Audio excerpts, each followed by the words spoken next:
Hi everybody, it's Karen from The Kind Garden Stuff. Thank you for coming with me on my channel.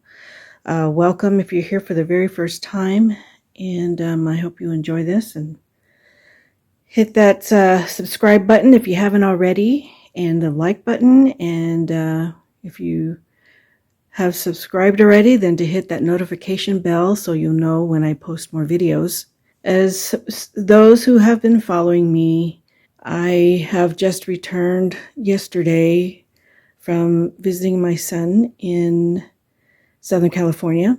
My son, who has been recently diagnosed as having lymphoma, and we were with him, my husband and I, Glenn, were with him for his first treatments of chemo.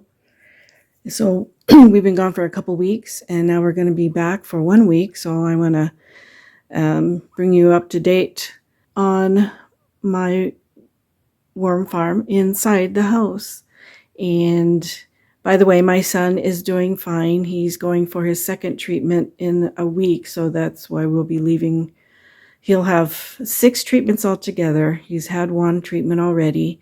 The treatments are to be 3 weeks apart, so we'll be with him for 2 weeks, come back for 1 week, and then keep doing it till the back and forth thing until his treatments are over. Anyway, today is a Wednesday, and Wednesdays are my Euro days. I've got all this,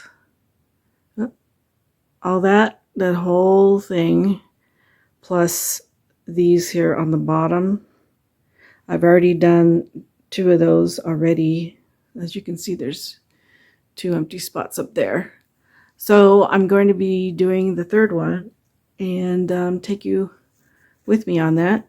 So let me get set up and let me get that tub down, and we'll go at it. Now the bin that I brought down that's next on the shelf to look at is European. See, when I got this, I got these worms from someone who was moving out of state, and he didn't want to bring his worms with him, so he brought it to me, and he said he got it from Uncle Jim's online, and he said they were Euros, but they look like red wigglers to me because, for one thing, they were smaller and their behavior was a little bit different. So I labeled it European red worms. And this is a breeding bin. I was supposed to harvest it on October 17. It is now December, what day is it? December 22nd? 21st or 22nd, something like that. Anyway, so you can see it's 2 months overdue. That's how slow they were growing. So that was another different thing. And me being gone for 2 weeks, I expect the worms to be smaller than when I left them, because obviously they had nobody to watch over them for a couple of weeks. So let's dive into this and we'll see how they are. All right, let me get actually don't need my glove on yet. Let me go ahead and take the plastic off.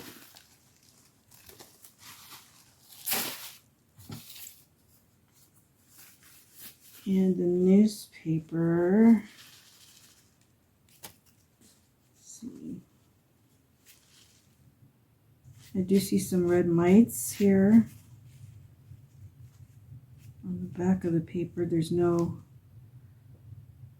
small worms, so I'm going to just dump that. Got plenty of paper, and I don't want any extra mites in here.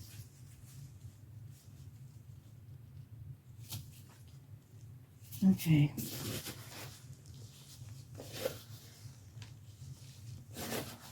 Now the bedding in this feels pretty dry. Dry enough to sift anyways. And the worms are small. I don't know if I can show them to you. I mean, they're here throughout, but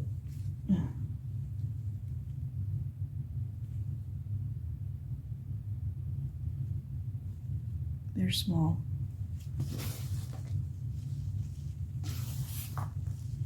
So they shrank. I think they shrank a little bit. I don't know.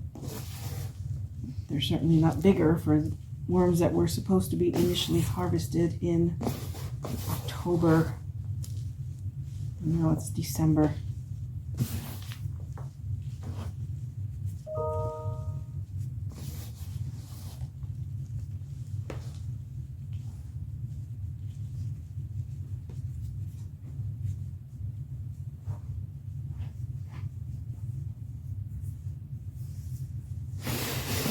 Can bring you in here.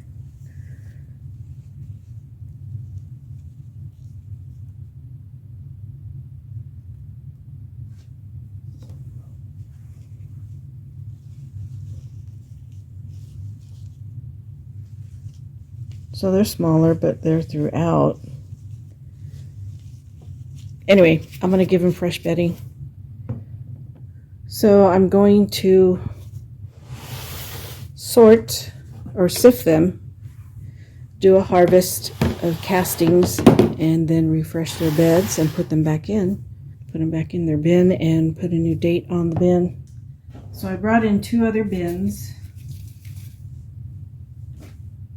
And this is a 1/8 inch sifter. And let me go ahead and sift these guys out.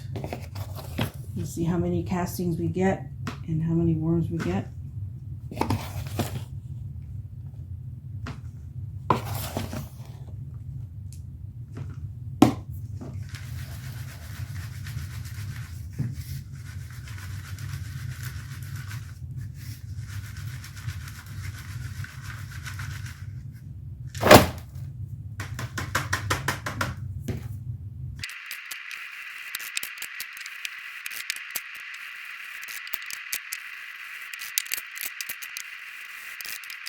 Alright, that didn't take too long. Hardly ever does. Let me bring you in close to see what we've got.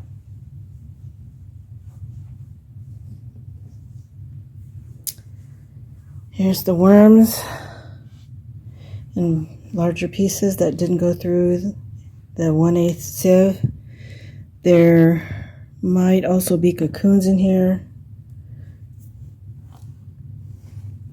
but most of the worms have gone on the bottom, I'm sure. Hello, focus. There we go. So there's some worms in here, not a ton. And let's look at the castings.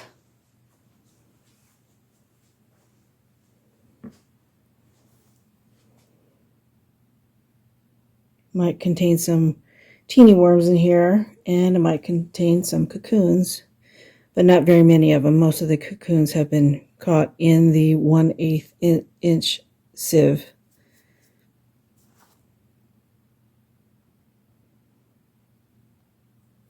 Lovely. And the moisture is just right. Now let me show you where I put my castings after I'm done sifting.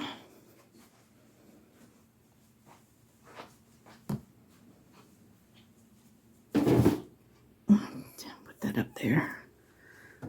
This is my front door. Put all my castings, store all my castings by the front door because I do sell the castings, and it's just more convenient to have it out here. And then we have another hand to dump this, so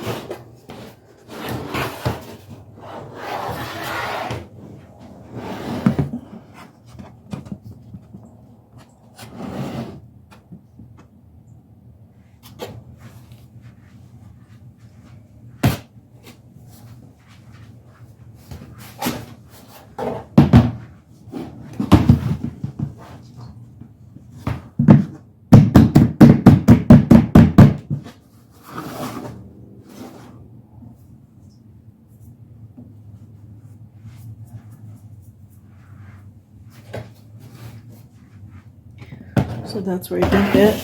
This is an 18-gallon tote.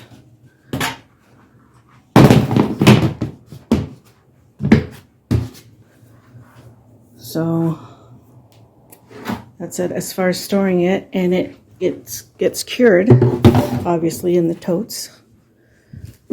And usually if I leave it out a week or two, then if there's any mites in there, they come out, they jump out. I don't have to put any holes in the totes or anything like that. They just come out, since it's not airtight lid. So anyway, so they're cured. Let me put this over here. Bring this down here.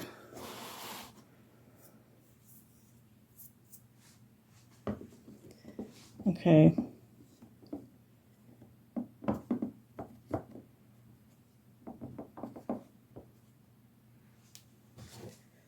So what I do is clean this off.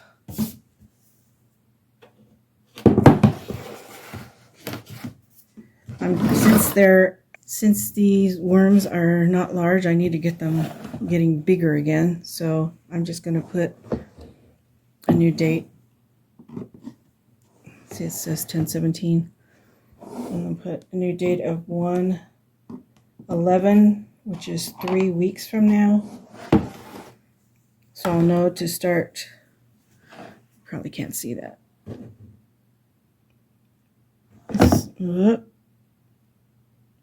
Doesn't want to focus on the date. There you go. Kind of. Anyway, you get the idea. So in the tote, I'm just going to put all the worms and bedding. There are some worms on the inside, so let me pick them out.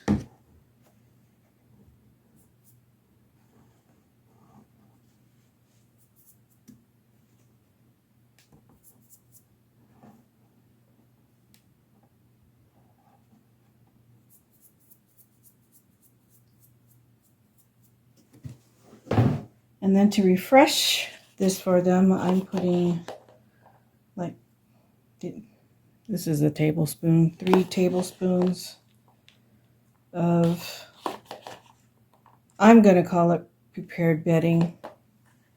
It's just, well, let me show you to get my prepared bedding. It's just cardboard and not newspaper, and office paper. And if you've been following my Ohana worm bin, the very first bin setup, I teach you how to do that, so look up on that playlist. But I've got 2 tubs out here, and instead of using it for worms, I use it for just the shredded stuff. And then every day, at least once a day, I come out here and dump the water on top. And I do have a bag with 1/4 of a mosquito duck in it, so I don't have any problems with gnats. So, you know, gotta do what you gotta do. So it's worked out really well. You leave this, water it every day for at least a week before you start using it. The microbes and other things have grown on it, and the worms love it. It's ready for them to start using as a food source and as a bedding. And they don't try to crawl out of the bins or anything. So this is a great thing. I'm glad I started doing it because it saves a lot of time.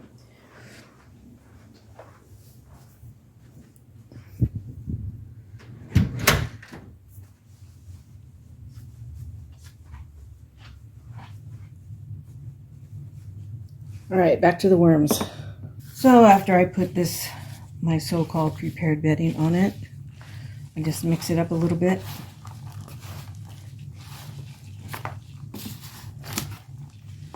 I've already made a new tag for the bin. Okay.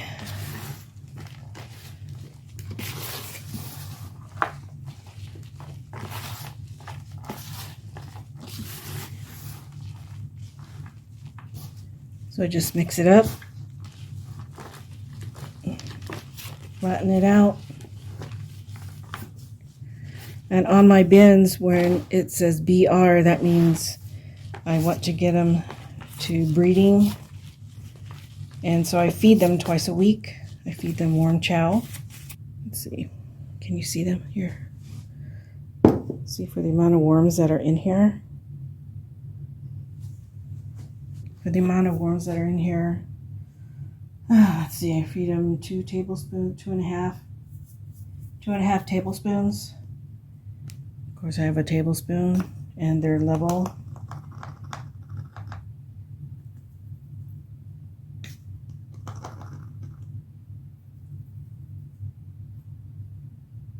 Half a tablespoon.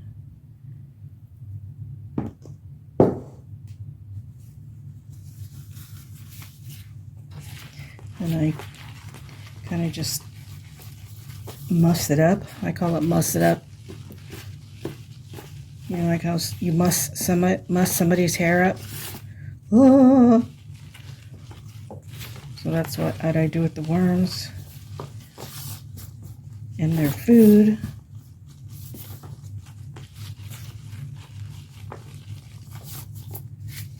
And then I put 3 sheets of newspaper on top.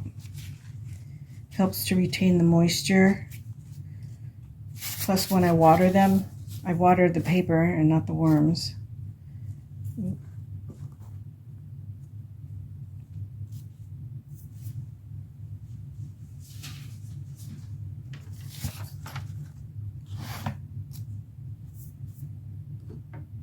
And this is the water that has mosquito dunks in it, so I won't have any gnats growing.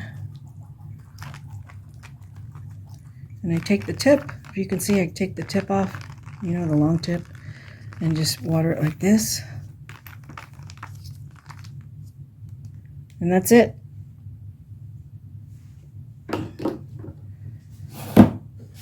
Put their plastic back on.